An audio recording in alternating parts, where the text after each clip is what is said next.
Albert Einstein once said, everybody's a genius. But if you judge a fish by its ability to climb a tree, it will live its whole life believing that it is stupid. Ladies and gentlemen of the jury, today on trial we have modern day schooling. Glad you could come. Not only does he make fish climb trees, but also makes them climb down and do a 10-mile run. Tell me, school, are you proud of the things you've done? Turning millions of people into robots, do you find that fun? Do you realize how many kids relate to that fish swimming upstream in class, never finding their gifts, thinking they are stupid, believing they are useless? Well, the time has come, no more excuses. I call school to the stand and accuse him of killing creativity, individuality, and being intellectually abusive. He's an ancient institution that has outlived his usage. So, Your Honor, this concludes my opening statement, and if I may present the evidence of my case, I will prove it. Proceed. Exhibit A. Here's a modern day phone. Recognize it? Here's a phone from 150 years ago. Big difference, right? Stay with me. Here's a car from today, and here's a car from 150 years ago. Big difference, right? Well, get this. Here's a classroom of today, and here's a class we used 150 years ago. Now ain't that a shame? In literally more than a century, nothing has changed. Yet you claim to prepare students for the future? But with evidence like that, I must ask, do you prepare students for the future or the past? I did a background check on you and let the record show that you were made to train people to work in factories, which explains why you put students in straight rows, nice and neat, tell them sit still, raise your hand if you want to speak, give them a short break to eat, and for 8 hours a day, tell them what to think. Oh, and make them compete to get an A letter which determines product quality, hence grade A of meat.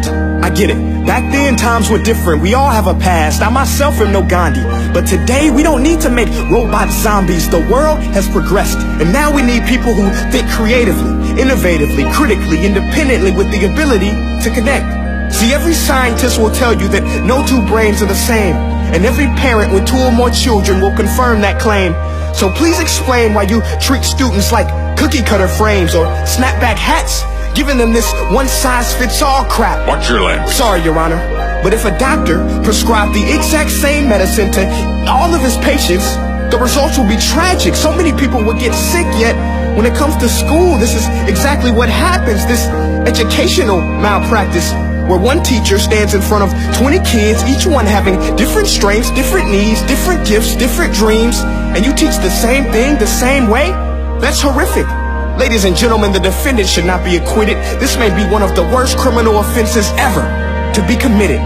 And let's mention the way you treat your employees. Objection. Overruled. I want to hear this. It's a shame. I mean, teachers have the most important job on the planet, yet they're underpaid? No wonder so many students are short-changed. Let's be honest, teachers should earn just as much as doctors, because a doctor can do heart surgery and save the life of a kid, but a great teacher can reach the heart of that kid and allow him to truly live. See, teachers are heroes that often get blamed, but they're not the problem.